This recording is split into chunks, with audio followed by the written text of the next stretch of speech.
The solitary reaper, एक एकांत फसल काटने वाली लड़की।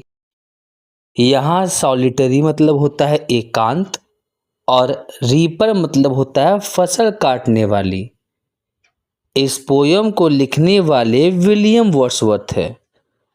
अगर हम विलियम वर्ड्सवर्थ के बारे में बात करें तो उनका लाइफ स्पैन 1770 से लेकर के 1850 80 साल तक का उनका लाइफ स्पैन है।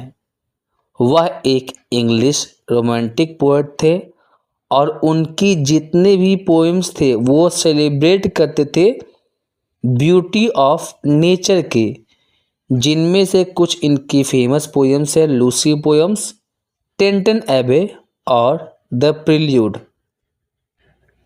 इस पोयम में वह फसल काटने वाली लड़की की गाने की तारीफ कर रहे हैं जब वह काम कर रही होती है।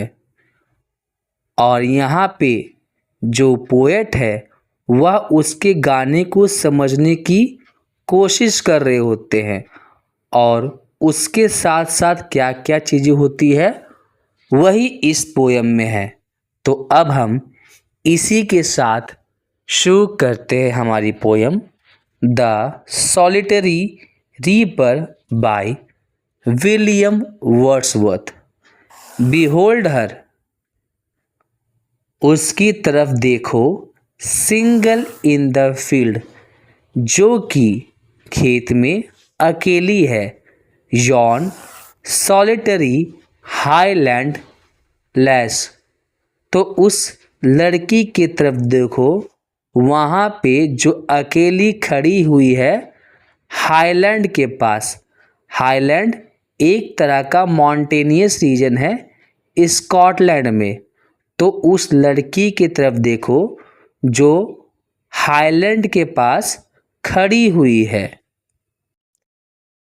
Reaping and singing by herself, जो फसल भी काट रही है और साथ ही साथ गा भी रही है। स्टॉप हेयर और जेंटली पास, या तो यहाँ रुक जाओ या फिर तुम आराम से यहाँ से जा सकते हो। Alone she cuts and binds the grain, वह अकेली फसल को काट रही है, अनाज को काट रही है और उसे बांध रही है। एंड सिंग्स आ मेलानकोनी स्ट्रेन, और वह एक ऐसा गीत गा रही है जिसमें बहुत ही ज़्यादा दुख या उदासी है। मेलानकनी मतलब होता है सैड और स्ट्रेन मतलब होता है साउंड ऑफ म्यूजिक। और listen for the well profound, इस गाने को सुनो जो कि घाटी में पूरी तरीके से गूंज रही है। इन ओवरफ्लोइंग विद द साउंड, और इस घाटी में उसकी आवाज़ बहुत ही ज़्यादा तेज गूंज रही है। यहाँ वेल मतलब वैली, घाटी, और प्रोफाउंड मतलब होता है डीप, गहरा। नो नाइटिंगेल डिड एवर चॉन्ट, और आज तक कभी भी किसी नाइटिंगेल ने भी ऐसा गाना नहीं गाया है। नाइटिंगेल एक तरह की पक्षी होती है जिसकी आवाज़ बहुत ही ज़्यादा सुरीली होती है। More welcome notes to weary bands of travelers in some shady haunts among Arabian Sea, और यहाँ पे जो गाना होता है वह किनके लिए होता है, तो जितनी भी ट्रैवलर्स होते हैं जो बेचारे थक हार करके एक छायादार जगह पे बैठे हुए होते हैं अरेबियन सी में, तो उस तरीके की वह गाना गा रही है।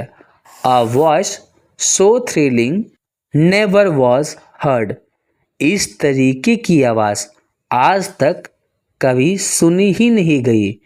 इन spring time from the Kuku birds, और इस तरीके की आवाज़ कभी कहाँ नहीं सुनी गई है, तो स्प्रिंग टाइम में कुकू बर्ड से। Breaking the silence of the sea, जहाँ पे कोको वर्ड की जो आवाज़ होती है वह समुद्र में जितनी भी शांति होती है उसे बंद कर देती है अमंग द फार्देस्ट हेब्रिडाइज, जो कि कहाँ पे हमें देखने को मिलती है, बहुत ही ज़्यादा दूर हेब्रिडाइज में। हेब्रिडाइज क्या है? Two group of islands to the west of Scotland, मतलब स्कॉटलैंड के वेस्ट में दो ग्रुप्स का जो आइलैंड है उसे हेब्रिडाइज बोला गया।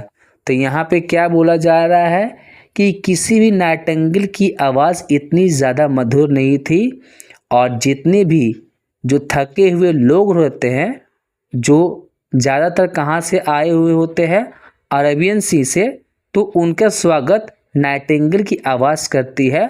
और इसी तरीके की आवाज़ कुकू बर्ड से सुनी जाती है, जो कि समुद्र में जब उड़ रही होती है तो उसकी आवाज़ सुनने को हमें मिलती है, वो भी हेब्रिडाइज से, जो कि एक टू ग्रुप्स ऑफ आइलैंड है जो स्कॉटलैंड के वेस्ट में पाया जाता है। आगे बोला जाता है, will no one tell me what she sings, क्या कोई मुझे नहीं बताएगा कि वह क्या गा रही है। तो यहाँ पे पोएट को नहीं पता है कि वह गा रही है तो क्या गा रही है, लेकिन उसके गाने से यह पता चलता है कि वह एक दुख भरा गीत है। Perhaps the plaintive numbers flow for old, unhappy, far off things and battles long ago। हो सकता है कि यह जो गाना है वह किसी तरीके का दुख, विलाप, शोक को बता रहा है, किसी तरीके की लड़ाई के बारे में बता रहा है जो बहुत पहले हुई थी। और is it some kind of humble, या फिर यह एक तरीके का एक ऑर्डिनरी सॉन्ग है, फैमिलियर मैटर्स ऑफ टुडे, जिसमें आज हो रही सारी बातों के बारे में बताया जा रहा है। सम नेचुरल सॉरो, लॉस और पेन, हो सकता है कि यहाँ पे किसी तरह दुख, दर्द या विलाप के बारे में बताया जा रहा है। That has been and may be again, जो पहले हो चुका है और आगे भी हो सकता है।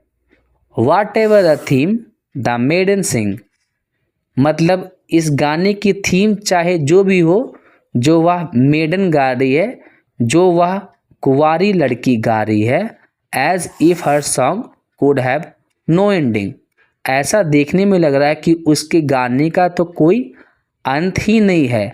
I saw her singing at her work, मैंने उसे गाते हुए देखा जब वह काम कर रही थी।